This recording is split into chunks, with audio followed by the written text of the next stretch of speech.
حضرت مسیح موعود علیہ السلام فرماتے ہیں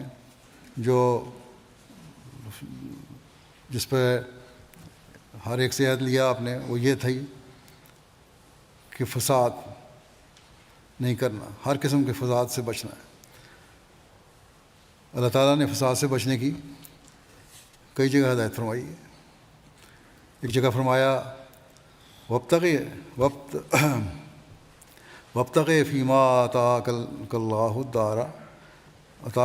الدار الآخرۃ ولا تنس نصیبک من الدنیا وآسن کما آسن اللہ الیک ولا تبغ الفساد فی الارض ان اللہ لا یحب المفسدین۔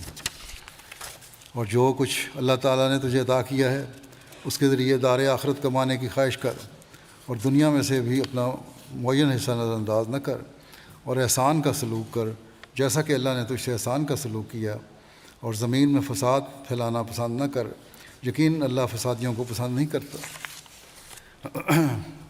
حضرت جریر سے روایت ہے کہ نبی صلی اللہ علیہ وسلم نے حجۃ الوداع میں ان سے فرمایا لوگوں کو سننے کے لیے خاموش کراؤ۔ اس کے بعد آپ نے فرمایا میرے بعد کافر نہ ہو جانا کہ ایک دوسرے کی گردنیں مارنے لگ جاؤ۔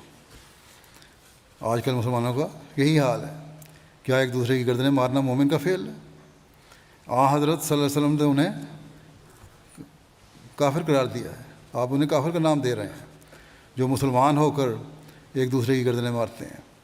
اللہ تعالیٰ رحم کرے مسلم امت پر بھی، اور ہمیں بھی اپنا حق ادا کرنے کی توفیق عطا فرمائے، اور ان تک حضرت مسیح موعود علیہ السلام کو پیغام پہنچانے کی توفیق عطا فرمائے، اور انہیں حضرت مسیح موعود علیہ السلام کو ماننے کی توفیق عطا فرمائے۔